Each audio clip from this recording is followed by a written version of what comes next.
money or What's things the like point? that. What's the point? But Yeah. at times, the struggles that we go through tend to separate you from the journey that you are undertaking. So if you come across challenges, you can easily give up. So it's one thing that I learned throughout this role within this short period of time, that don't forget why you started. Don't forget why That's you deep. took. Yeah, that's deep. Welcome to Youngsters Inspirational Series. We aim to inspire young people to be aware of the golden trophy that's within them. You are beautiful beyond measure.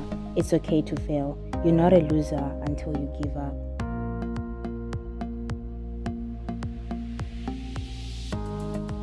Okay, ladies and gentlemen, welcome to my channel. And yeah, man, I'm just so excited to have you as my guest today. It's been a while. I know that I've always, we arranged this like a long time ago, and finally you're here. So yeah, man, welcome. No, thank you so much. I'm glad that this finally happens, and I feel honored to be part of your YouTube channel. You're welcome. So yeah, man, ladies and gentlemen, I present to you Rendani, Makatu. That's right.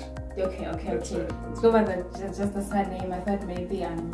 No, it's not that. As simple as that. Okay, man. So like, yeah, man, I just wanna just get to dig deep into what you've been up to lately. And I mean, I know you've come a long way. Like, I don't know if you remember our history from primary and then high school and then now we're here, same varsity. Like, that's a roller coaster, right? Yeah, it's been a journey. Yeah, it's been a while. But then like, yeah, man, I know you've been into public speaking. You've been this you're that kind of person who when you just seated and someone looks at you from afar, you feel like, okay, that's a chilled person, yeah. But the moment you in front of the audience, it's like, okay, this is actually a beast talking right here. I mean, like, okay, so basically I want to know your journey into public speaking. Actually, like, how did that actually begin? Like, the whole confidence thingy,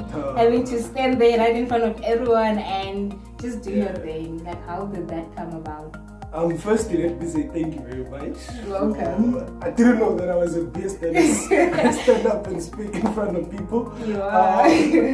But I'd say that I can't even recall when I took a decision that I'll start standing in front of people, address people. I feel like it's something that has always been part of me. I've always loved to be vocal, and a lot of people say that I talk a lot, and I can't disagree, but public speaking has been something that I've always done from a young age. Like, when you're in a class or in a group of people, they're like, who's gonna stand up and present? I've always wanted that. I've always felt comfortable, and I just grab people's attention. Exactly. Like, that's something that I've always liked and enjoyed doing. Like, the fact that people are there thinking and listening to you is like, this is something nice. So I'd say I've always liked this thing from a young age, and like you're saying, been in competitions. So I remember in one competition we in together. I don't know if you recall. It was in high school. You were our opponent. The moment you started speaking, I was like, oh my god! It was a debate, comprehensive. Like, do you recall? I recall. I was like, who the hell is that? What is he doing? I knew you from primary. I was like, yeah, this one I know him. I know. But the moment you started speaking, I was like, oh my god, we are down, we are dead. Like, wow. That was an impressive performance, really. Because you know what happened actually that day? Within my debate team, I was the experienced one, because I was the one doing it for the second year. Like, the rest of the team were they were still new to it. They were still new, so the pressure was upon me that, okay, you have to do it, you have to carry the team. But every time I stand in front of people, I don't know what happens. But you just do your thing. I'll be very anxious. Like, oh yeah. I'll be shaking before I get to stand in front of people.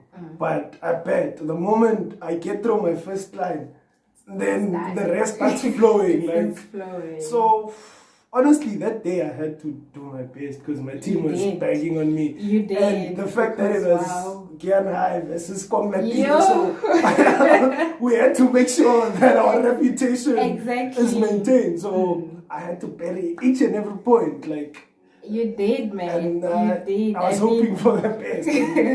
It just happened like that. But that was very fun. Like, I've enjoyed debating. And back in high school, like, we had nice topics, so I enjoyed that topic. Yeah. And I was glad that I was at the opposition. It was opposition. Yeah, it was opposition. Yeah, I feel like it's more easy debating when you're on the opposition. Exactly. Because when you're affirming, you're just laying points. And then opposition, I'm like crashing your points. So I felt that was part of the advantage. And yeah. Oh, interesting. So I heard that you said that you were the one who was like more experienced in the team. Okay. So were you sort of like someone sort of like the leader of the team per se, or there was actually an actual leader, but then were you expected to lead by example? Well, that's a good question. I wouldn't say I was the leader because each and everyone had a specific role, you know, like as the first speaker, second speaker, and third speaker. But my experience was through doing it. Like, I wouldn't say I was more experienced because I wasn't a first speaker, I wasn't the third speaker, I was more of a second speaker. So the first speaker in our team, I felt like she was good at what she did. Because I wouldn't do that. I wouldn't start a debate. So I was a leader in terms of knowing what to expect. So they would rely on me whenever we seated at a team. Okay, what's the next move? Oh, because you were the one who had experience. Yes. You've been there before. So I knew part of the tricks that, okay, now that I feel like we're under a bit of pressure, let's do 1, 2, 3, 4 to get ourselves on top again. So that was the type of experience that I brought in, but we led together as a team. Yeah. Oh, interesting. That's interesting because I feel like as a team you sort of like able to, I think actually there's just strength and power in unity. Yeah. Like working as a team, you have, I don't know, you just have more strength. Yeah, because I feel like if I was seen as the leader, like the best person within the team, like all pressure would lie on me. On you, exactly, because when the team goes down, it's like, Rendani, you put us through this. So I usually make sure that whenever I work in a group of people, everyone has this role that they have to portray. Like, it's not only about me. Like, I might be the most experienced, I might be a leader of a particular group, but I always want to ensure that everyone within the team feels that they have certain power, like they can take decisions and stuff like that. Because in that way, if we are all feeling like that, we are all able to contribute to our best potentials and stuff like that. So I don't always want to take the spotlight. So I let everyone. So back in high school when we were debating, I'd like everyone to have their moment. Yeah, so, and usually, funny enough, because the third speaker was the one that usually outshine everyone. You know, when it's your last chance to speak, they always have the last voice. So, as much as I was giving those points and stuff like that, we were all dependent on who the third speaker. So, we shared those roles. Yeah, we shared those roles. This is really like a leadership. This is an interesting one for me. I know you've been appointed as the chairperson 2023 Tsonga Society at UCT. Yes. I mean, like, were you expecting that? Like, did you expect that? I actually didn't want to be part of the committee. But how do you feel now about it? Because, okay, this is what happened when we were leading the society this year. Part of the people that I was working with, like, they're like, no, Mona, you are good at this thing. We see a leader in you, like, so I was like, yeah, Thank you so much. Like, okay. Yeah, I appreciate that a lot. But I personally was like, it was a nice experience. Like, okay, I learned a lot, but it's time to give others an opportunity. Yeah. So at the AGM, when it was time to like select people, they're like, nah, we want you to be chairperson. I was like, if that's what the people want, let them vote, and if that's it, then I'll take it. You don't know what people see in you, and you don't know what you can do, what's coming next. So I was like, no, I'll take the opportunity. That's how I became chairperson. So I'd say the people, the people decided, and then I accepted the offer. I trust you. You got this. I trust you, man. You see people like you. Exactly. People like you. So like before, I think this year you were a secretary, right? Treasurer. Oh, so you had the money. Yeah. We should talk about that. Yeah, I had the money. Okay, so like being in that role, like having to sort of like navigate, were you sort of like expected to just provide the money whenever it was needed, or you had your own voice as like how the money should be spent, or was it just like a committee thing that okay, people have to agree that okay, we're gonna take maybe 100 rands and buy this, or did you sort of like have a voice to say that okay, as the holder of the money, I think this is a bad choice or a good choice? As like, yeah, I mean, did you sort of like have a voice in that position? As a treasurer, like your duty is like planning how you're gonna use your finances the entire year. Okay. So the first thing is like ensuring that there's funds. Okay. So you strategize on how you're gonna accumulate funds, and then secondly, you work with your event organizer. You're like, okay, we're thinking of doing this year, and then you sit around, you try budget throughout the year, if we can use the money, this event, like this and like that. And then at the end, it's just reporting to the people that, okay, this is what happened. So planning, I wouldn't do it alone. Okay. We would do it collectively.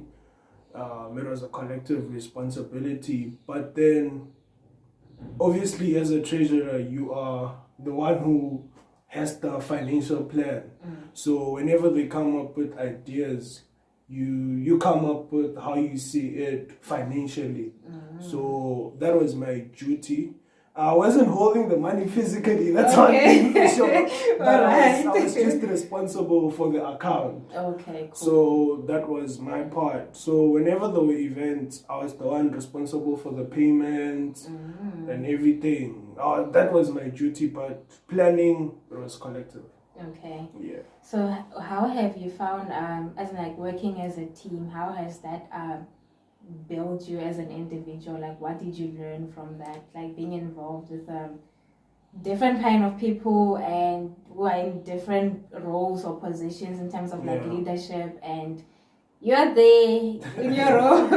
So like, what did you learn from other people actually while working as a team? Yeah. Well, there's a lot of lessons basically, and I'd say some of them I'm still learning from them right now. One thing I can say is that it's difficult working with people. Number one is that you come together as a team with different mindsets, different beliefs, and different purposes, right? And getting there, trying to all be of the same mind isn't easy, as people are emotional beings. Sometimes it gets out of hand, people get angry and stuff like that. But I'd say that one of the biggest lessons that I've learned, especially this year, is there are a lot. I have to choose from a lot. Okay, I wouldn't say it's the biggest, but one of them has to be organization. Like, especially if you are a treasurer, for this event to flow, like you should have your planning in place and in time. So that's one thing I've learned, that planning ahead helps. Planning ahead. And it makes things simple when events come or when deadlines are there. Like if you have things in place, you don't have to run around. It even makes your job easier. And another thing is patience. Like being patient with each other and knowing that not everything will always be on your clock. Like if you're working as a team, like be able to accommodate others and their differences. So that's one thing I felt like I also grew in, becoming patient with people. Because if you have this thing burning in you and you want it to be delivered by the team, and people don't understand what you want or are not understanding your ideas at that point in time, you could lose it at some point. Like you feel like what's the need? Like I'm trying, but I'm not getting support. But I feel if you strongly believe in what you have or in your ideas, sometimes you just have to be patient. So those are some of the things. And resilience. Okay. And like, sometimes if things don't go your way, you can easily give up. Yeah, that's true. So working with a group of people, knowing that you won't agree on everything every time.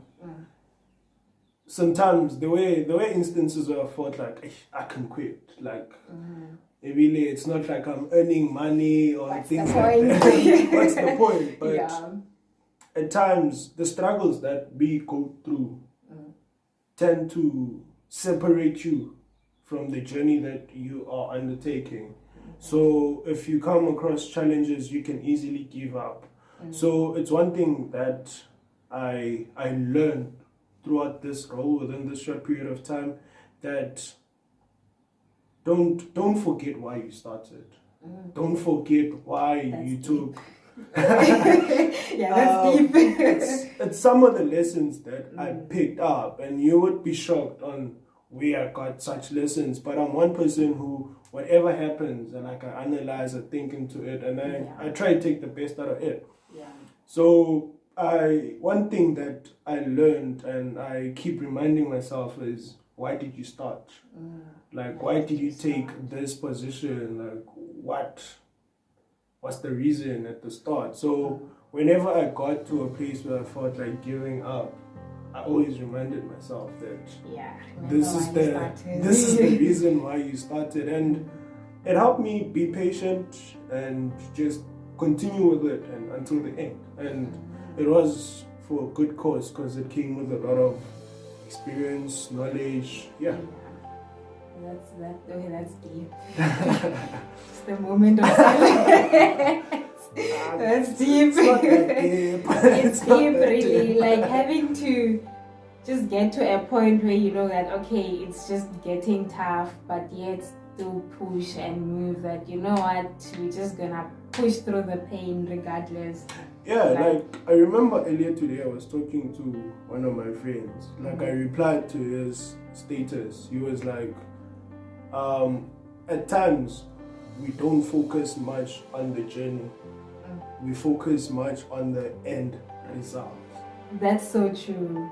And it's been something that I've been thinking about. You know, as students, we often have this thing about, by this age, I have to be done with this degree and all that. So whenever you come across challenges, things don't go well, you don't pass certain things, you then suffer. You then become you become depressed and stuff like that. And then our shift doesn't lie on the journey of what we want to become. It lies on the actual result. So we were talking and we're like, that makes us not enjoy the journey itself. It's like we don't appreciate or embrace the moment. what is happening. So those are some of the lessons that I usually pick up. Like, that is where I want to head. But I'm not gonna only jump there. I have to get there. And exactly. I take your while. It's gonna take something. What are you learning during the process? Whenever you come across challenges in your journey, like, it's always good to sit down and reflect. Yeah. Why did I get into this? Exactly. Why did I choose this? Like, challenges are gonna come. We're not gonna as usual run away from always. that. So yeah, those are some of the things I picked up, and I feel like they helped me grow a lot, and it helped me in a lot of things in life. That things do take time. Of course, and they need patience. Yeah, it needs patience. So, yeah, that's so true. Because you're right, man. When you say that we normally focus on the end goal and not the process. You know, because during situations, I personally just get to a point where I see that, okay, if things are just going south, I'm like, okay, what can I learn from this? You know, so the moment you question yourself, like, okay, what can I learn from this? It's like, you just, I don't know, your mindset, or you just become calm and just take a step back and just reflect that, okay, fine, this didn't go good, and what can I learn from this? It's like things just start becoming, I don't know how to put it, but you just become calm and just be easy on yourself, you know. So like, I feel like life is just a journey of endless lessons. Definitely, and I don't like that. It's like another, I don't know, man. It's another mountain after another. It's like, okay, when is this ending? That's how I felt, because when you were in high school, you're like, I'm just ready for this beautiful life in varsity, like the freedom and stuff like that. But whenever you actually get to that place, you notice that yes, it's nice, but it comes with a lot of challenges and responsibilities. Exactly. And you're gonna make mistakes. A lot. So every time, it's okay. It's okay. You learn, you move. Exactly. That's life. That's life. So yeah. It has its own curves and potholes.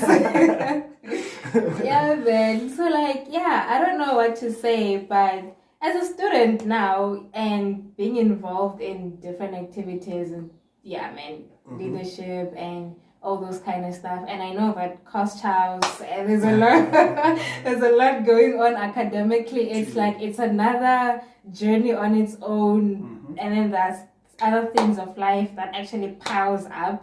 So like you as an individual, how do you actually manage through that, like how do you balance your stuff? How do you I don't know how to put it, but you get what I mean, right? I get that question a lot and more often. And I usually tell people that we make time for what we love.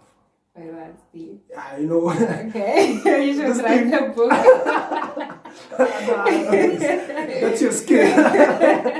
That's your skill. So I usually tell people that I don't believe when someone says I don't have time.